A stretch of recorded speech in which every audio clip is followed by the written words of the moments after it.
नामी सरकार के निगम निकाय कर्मचारियों को सौगात, 4% महंगाई भत्ता बढ़ा, 1 जनवरी से किया जाएगा 4% महंगाई भत्ते का भुगतान। प्रदेश में एनसीसी के विस्तार को केंद्र सरकार ने दी मंजूरी, कैडेट्स के 7500 और बढ़ेंगे नामांकन। डीएम ने श्रम आयुक्त समेत कई कार्यालयों में मारा छापा, नदारद में कई कर्मचारी और अधिकारी, अनुपस्थित कर्मचारियों अधिकारियों का स्पष्टीकरण लेने के भी दिए निर्देश। प्रदेश में तैयार होगी औद्योगिक इस्तेमाल के लिए भांग की नई किस्म, 40 देशों में भांग की किस्म औद्योगिक हैम्प की होती है व्यावसायिक खेती। भारत चीन को जोड़ने वाला हाईवे बंद, लता से आगे अचानक पहाड़ी का एक हिस्सा टूटकर हाईवे पर गिरा, बीआरओ खोलने में जुटा। उत्तराखंड में 30 सितंबर को विदा होगा मॉनसून, 25 और 26 सितंबर को पर्वतीय जिलों में बारिश का अनुमान, मैदानी जिलों में बढ़ेगा तापमान। आप देख रहे हैं के न्यूज, खबरों का सारथी। नमस्कार, आप देख रहे हैं के न्यूज इंडिया। मैं हूं आपके साथ गरिमा वाजपेयी। खबर उत्तराखंड की शुरुआत करते हैं कुछ खास और बड़ी खबरों के साथ में। हरिद्वार से खबर आपको हम बताते हैं, जहां एसएसपी प्रमेंद्र डोभाल ने चलाई तबादला एक्सप्रेस, 43 दरोगाओं को इधर से उधर किया। इंस्पेक्टर ऐश्वर्या पाल को रुड़की गंगनहर की जिम्मेदारी, इंस्पेक्टर गोविंद सिंह प्रभारी साइबर सेल बनाए गए। इंस्पेक्टर दिखपाल कोहली को प्रभारी साइबर सेल से सीआईयू भेजा गया है। बड़ी खबर आपको हम बता रहे हैं, 43 दरोगाओं को इधर से उधर किया गया।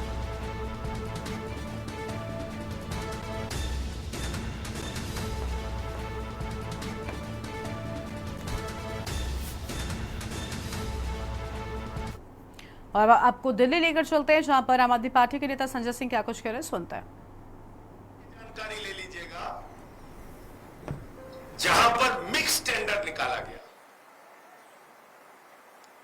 बोले हमें कोयले की बिजली यानी कि थर्मल बिजली और सोलर की बिजली यानी कि सौर ऊर्जा की बिजली एक साथ चाहिए।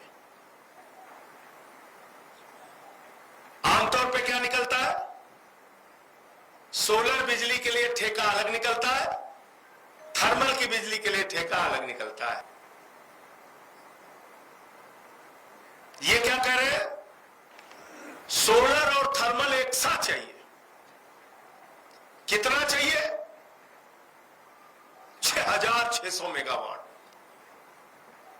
2014 में सुप्रीम कोर्ट ने क्या कहा था, माननीय सर्वोच्च न्यायालय ने कहा था, देश में जो भी बिजली के ठेके निकलेंगे उसमें प्रतियोगिता बढ़ाइए, जिसके कारण जनता को सस्ती बिजली सके। किसने कहा, भारत के सर्वोच्च न्यायालय ने। कब कहा, 2014। कब कहा, जब भारत के प्रधानमंत्री, महामानव का जन्म भारतीय राजनीति में आदरणीय नरेंद्र मोदी जी ने 2014 में जब इस देश में महामानव के रूप में जन्म लिया, उसी समय सुप्रीम कोर्ट ने कहा कि हे महामानव, इस देश में जितने भी बिजली के ठेके निकालना, ऐसे निकालना जिसमें प्रतियोगिता बढ़े और जनता को सस्ती बिजली मिले। तो महामानव की डबल इंजन की सरकार है महाराष्ट्र में। तो महामानव ने कहा कोई कंपटीशन न रहे, सुप्रीम कोर्ट का आदेश है तो होने दो, किनारे मारो सुप्रीम कोर्ट का आदेश। बोले 5000 मेगावाट सोलर बिजली चाहिए और 1600 मेगावाट थर्मल बिजली चाहिए। टेंडर निकल गया। जाहिर सी बात है, इतनी बड़ी बिजली की सप्लाई इस देश में कौन दे सकता है। आप लोगों के मन में तो नाम चलना शुरू हो गया होगा। इतनी बड़ी बिजली की सप्लाई महामानव के दोस्त के अलावा तो कोई दे नहीं सकता। 2-3 प्लेयर है इस देश में जो इसके लिए टेंडर करेंगे। टेंडर कर दिया गया, टेंडर कर दिया गया, टेंडर अप्लाई हो गया, टेंडर खुल गया। और जब टेंडर खुल गया सितंबर के महीने में, सितंबर के महीने में अभी जब टेंडर खुल गया तो टेंडर भारत के प्रधानमंत्री नरेंद्र मोदी के सबसे करीबी दोस्त, उनके मालिक, उनके आका अडानी को मिल गया। अडानी को मिल गया।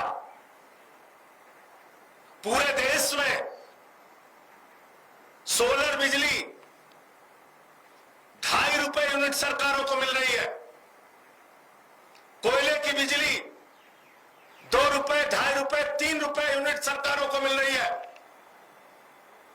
लेकिन अडानी को 6,600 मेगावाट की बिजली 4 रुपए यूनिट की दर से ली। ये 1 रुपए की डकैती किसके जेब में डाली जा रही है? ये 1 रुपए की लूट किससे की जा रही है? महाराष्ट्र की जनता से। महाराष्ट्र के लोगों ध्यान से सुनिएगा, हिसाब लीजिएगा एक एक चीज का।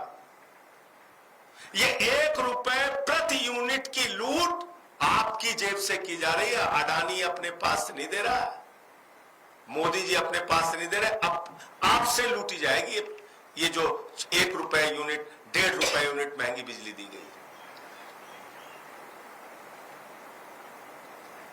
तो मैं पूछना चाहता हूं, 25 साल के लिए महाराष्ट्र की जनता को लूटने की खुली छूट अडानी को नरेंद्र मोदी जी, शिंदे जी कैसे मिल गई, देवेंद्र फडणवीस जी, इसका जवाब महाराष्ट्र की जनता को देना पड़ेगा आपको। और एक मोटे मोटे अनुमान के तहत अगर ये 6,600 मेगावाट की बिजली सप्लाई 4 रुपए यूनिट के दर से अगले 25 साल तक चलती रहे तो करीब करीब महाराष्ट्र की जनता को 1 लाख करोड़ रुपए का चूना लगेगा। 1 लाख करोड़ रुपए की लूट महाराष्ट्र की जनता से की जाएगी। इससे भी मजेदार केस आई है राजस्थान का। राजस्थान में मोदी जी के दोस्त अडानी को कहा गया, भैया तैयारी कर लो। अगली खबर का रुख कर लेते हैं। देहरादून से खबर है, जहां डीएम सविन बंसल ने नई पहल शुरू की है। विभिन्न क्षेत्रों में कार्य एवं सर्वेक्षण वाले संगठनों को जोड़ा है। सामाजिक संगठन, स्वयं सहायता समूह को जोड़ा गया। डीएम ने सभी को प्रशासन से जोड़कर नई पहल शुरू की है। अनुभवों का लाभ जन सामान्य की भलाई में किया जाएगा। तो यह बड़ी खबर आपको हम बता रहे हैं, जहां पर अनुभवों का लाभ जन सामान्य की भलाई में किया जाएगा। यह हम खबर आपको हम बता दें, डीएम सविन बंसल ने नई पहल की शुरुआत की है। देहरादून से बड़ी जानकारी आपको हम बता रहे हैं। और विभिन्न क्षेत्रों में कार्य एवं सर्वेक्षण वाले संगठनों को जोड़ा गया है। तो यह हम खबर आपको हम बता दें, सामाजिक संगठन, स्वयं सहायता समूह को जोड़े जाने की बात सामने आई है। बड़ी जानकारी को हम बता रहे हैं, डीएम ने सभी को प्रशासन से जोड़कर नई पहल की शुरुआत कर दी है। तो जोड़ा गया है और नई पहल की शुरुआत किए जाने की बात सामने आई है। विभिन्न क्षेत्रों में कार्य एवं सर्वेक्षण को लेकर बड़ी जानकारी आपको हम बता दें, सामाजिक संगठन, स्वयं सहायता समूह को जोड़े जाने की बात।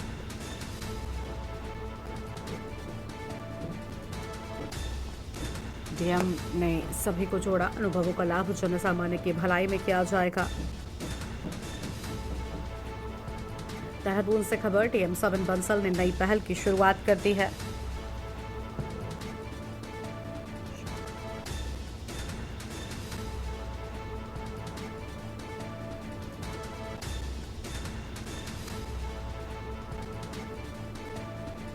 डीएम ने सभी को प्रशासन से जोड़कर नई पहल शुरू की।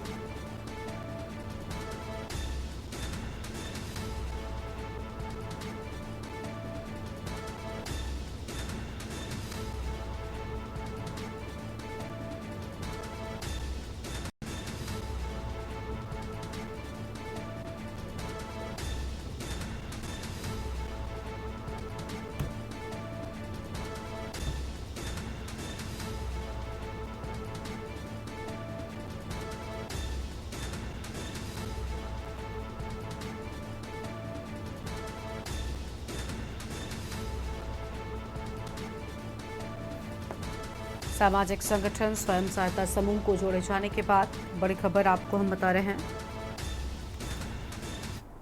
और अब आगे बढ़ते हैं खबरों की ओर। देहरादून से खबर, प्रदेश के निगम कर्मचारियों को सीएम धामी की सौगात। निगम कर्मचारियों का डीए बढ़ाने को सीएम धामी की मिली मंजूरी। निगम कर्मियों को जनवरी 2024 से बढ़े हुए डीएम का मिलेगा लाभ और निगम कर्मचारियों को 4% महंगाई भत्ते का लाभ मिलने की बात सामने आई है। और निगम, निकाय, प्राधिकरण, पंचायतों कर्मचारियों को होगा लाभ। पंचायतों, स्वायत्तशासी संस्थाओं के कर्मचारियों को लाभ होगा। 40,000 कर्मचारियों को अब बढ़े हुए डीए का मिलेगा लाभ। बड़ी जानकारी आपको हम बता रहे हैं।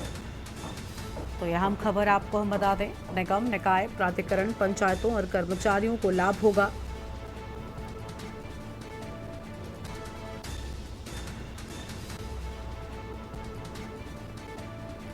चालीस 40,000 कर्मचारियों को अब बढ़े हुए डीए का लाभ मिलेगा। फिलहाल ये बड़ी खबर आपको हम बता रहे हैं। देहरादून से बड़ी जानकारी।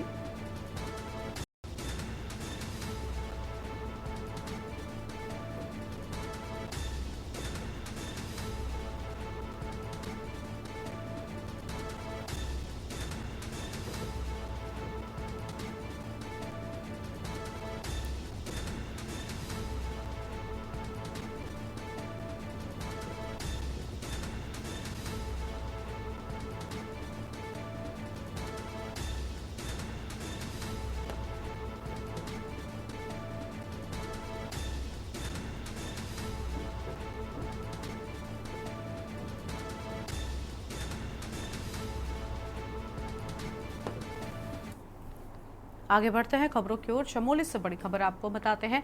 नदी में 2 लोगों के बहने की बात सामने आई है। रेस्क्यू टीम पहुंच गई है। बद्रीनाथ धाम स्थित तप्त कुंड का हादसा, टीम ने शुरू किया रेस्क्यू अभियान। नदी में बहने वालों की तलाश लगातार जारी है। तो ये बड़ी खबर आपको हम बता दें। चमोली से खबर, नदी में 2 लोगों को रेस्क्यू करने के लिए पहुंची टीम।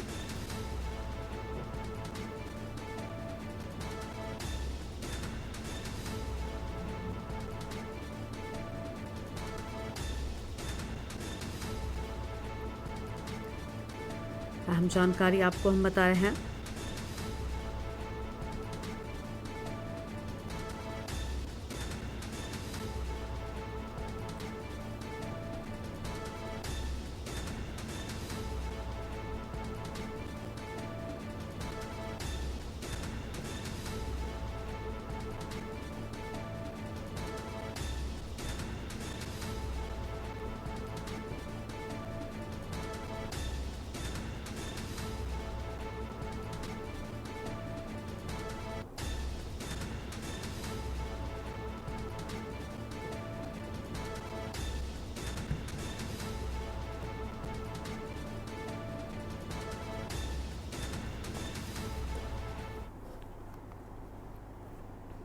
अगली खबर उत्तरकाशी से है। 4 धाम यात्रा ने फिर पकड़ी रफ्तार। यमुनोत्री गंगोत्री धाम में बढ़ने लगी श्रद्धालुओं की संख्या।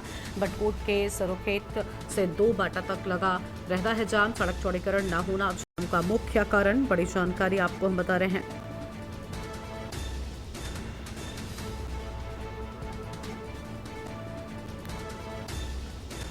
स्थानीय लोगों सहित श्रद्धालुओं को भी हो रही दिक्कत। इस मार्ग से 4 धाम जाते हैं लाखों की संख्या में श्रद्धालु। पालिका क्षेत्र के सरुखेत व 2 बाटा में बने विशाल पार्किंग बनने से समस्या का हो सकता है समाधान। स्थानीय लोगों ने पार्किंग को लेकर अनुरोध किया है। बड़ी जानकारी आपको हम बता रहे हैं।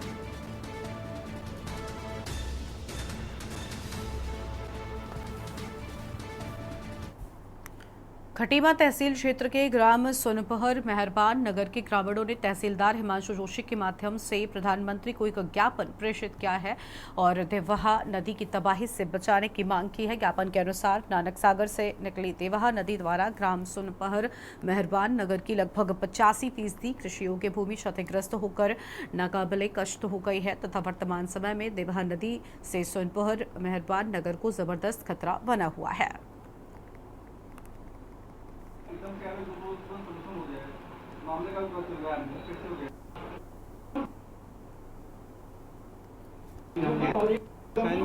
लोगों के जो पटे हैं ये थोड़ा सा हम लोग जो है ग्राम सोनपहर मेहरबान नगर के जो है रहने वाले हैं।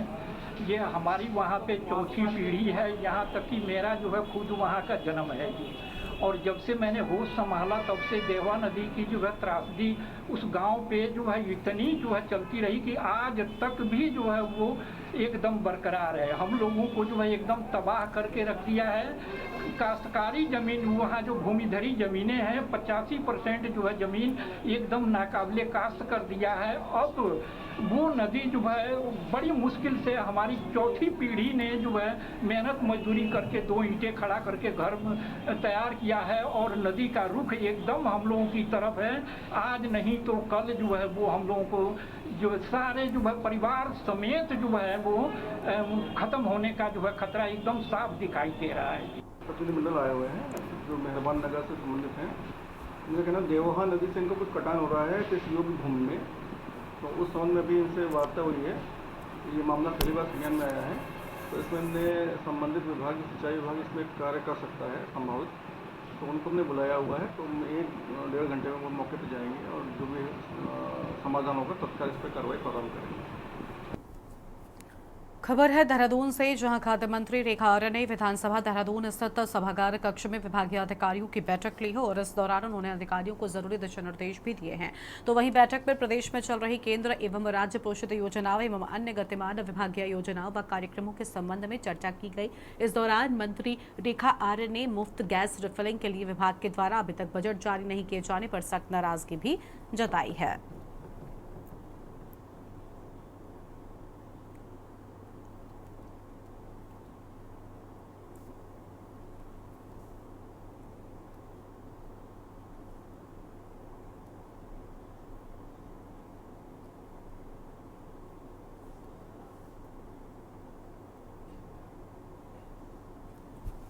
की अंतर्गत जितने हमारे, चाहे हमारे PHS कार्ड धारक है, चाहे हमारे अंत्योदय कार्ड धारक है, चाहे हमारे राज्य खाद्य योजना के कार्ड धारक है, उनको PDS सिस्टम से दिए जा रहे, चाहे वो गेहूँ हो, चावल हो, चीनी हो या मुफ्त गैस रिफिल के अंतर्गत उनको गैस प्रोवाइड करना हो, उन सब की आज जो है समीक्षा की गई है। और जिसमें चूँकि अभी अंत्योदय परिवारों को जो मुफ्त गैस रिफिल किया जाने के लिए जो संबंधित बजट उसमें जारी किया जाना था, वो अभी तक जारी नहीं किया गया है। इसको लेकर विभाग से नाराजगी भी व्यक्त की है और चूँकि 25 तारीख की कैबिनेट है, तो ये भी निर्देश दिया है कि शीघ्र जो है फाइल की मूवमेंट इतनी तेज की जाए कि हमारी 25 तारीख की कैबिनेट में वह आ सके, अथवा जो है माननीय मुख्यमंत्री जी के स्तर से उस पर जल्दी से जल्दी उसमें निर्णय हो जाए।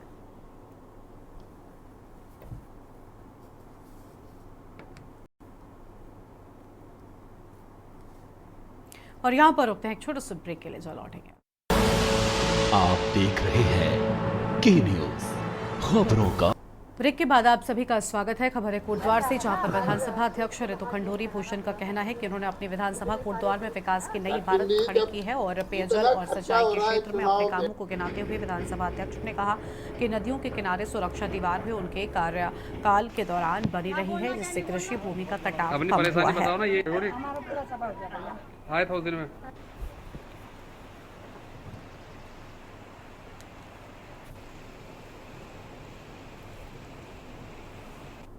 ऐसा है ना, हर बूथ को बाहर गेट लगाना थोड़ा सा कठिन है, इतने सारे बूथ है ना। कठिन भी जब इतना खर्चा हो रहा है चुनाव पे।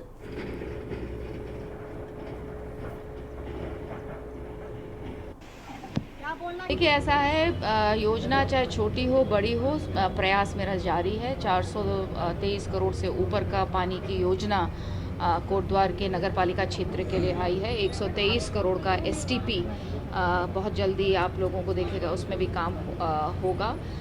सुरक्षा दीवार 40-50 करोड़ से ऊपर की सुरक्षा दीवार कोटद्वार में बनी है और इसी कारण शायद इस बार प्रभु की भी कृपा रही और कोटद्वार में इस तरह की बाढ़ नहीं आई जिस तरह की पिछली बार आई थी।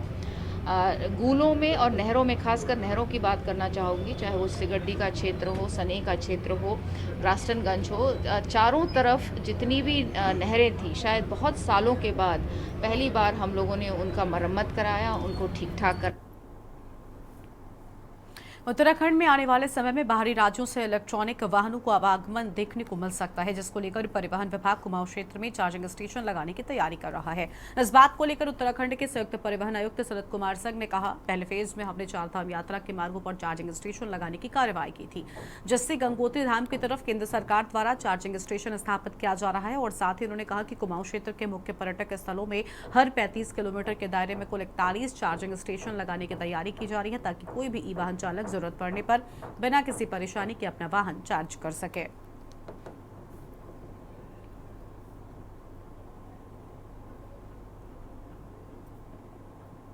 पहले फेज में हमने चारधाम यात्रा के मार्गों को कवर किया था, उसमें गंगोत्री को छोड़कर बाकी जगह लगा दिया गया है। गंगोत्री पे भारत सरकार को लगाई जाती है। बाकी सेकेंड फेज में हम लोग कुमाऊं का जो तराई भावर का एरिया है, हमारे यहाँ हरिद्वार का जो क्षेत्र है देहरादून, और देहरादून में तो पहले से लगे हुए हैं, और प्लस जो कुमाऊं के महत्वपूर्ण पर्यटक स्थल हैं, उदाहरण के लिए नैनीताल है, रानीखेत है, कौसानी है, यहाँ तक जो गाड़ियाँ जाती हैं, यात्री जाना चाहते हैं, उस मार्ग पर 35-30 किलोमीटर के अंतराल पे लगाने की योजना है। इसके लिए 41 स्थलों का चयन किया गया है। उद्देश्य ये है कि अगर कोई भी ई वाहन से यात्रा करता है तो उसको बिल्कुल निश्चिंतता होनी चाहिए कि कहीं भी आवश्यकता पड़ने पर उसको एक चार्जिंग स्टेशन मिल जाएगा, जहाँ वो फास्ट चार्जिंग स्टेशन, जहाँ वो थोड़ी सी देर रुक के चार्ज करके आगे यात्रा कर सकता है, उसको हेल्डअप नहीं होना पड़ेगा। ये कॉन्फिडेंस पैदा करना है लोगों को।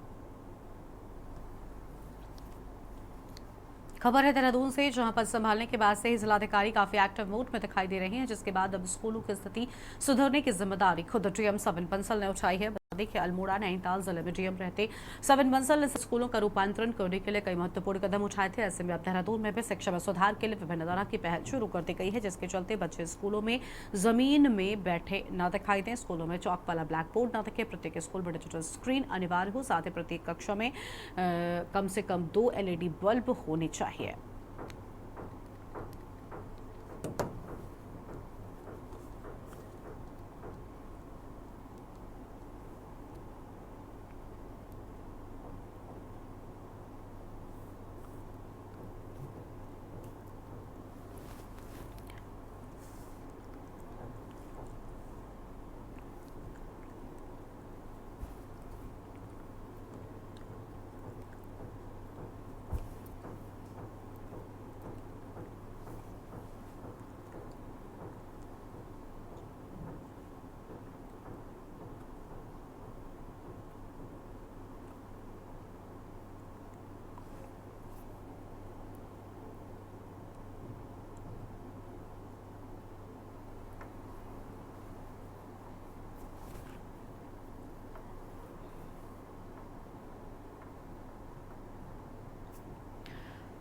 और अब सीधा आपको कांग्रेस के प्रेस कॉन्फ्रेंस में लेकर चलते हैं। तस्वीर आपको हम दिखाते हैं नई दिल्ली। अपना अपना योगदान निभाएंगे। आपका बहुत बहुत धन्यवाद, बहुत बहुत शुक्रिया। धन्यवाद अनुपम जी। राहुल जी के लिए 2 लाइनें हैं कि जिनके होठों पे हंसी और पांव में छाले होंगे, हाँ वही लोग तेरे चाहने वाले होंगे। ये इनके लिए मैं इसलिए कह रहा हूं, ये भी पैदल चले, बिहार भर में पैदल चले, उन मुद्दों पर पैदल चले जिन मुद्दों को कांग्रेस पार्टी लगातार राष्ट्रीय मंच से उठा रही है। इसलिए ये लाइन भी इनके लिए बतानी जरूरी थी। ये बात इनकी जिंदगी की बहुत महत्वपूर्ण बात है।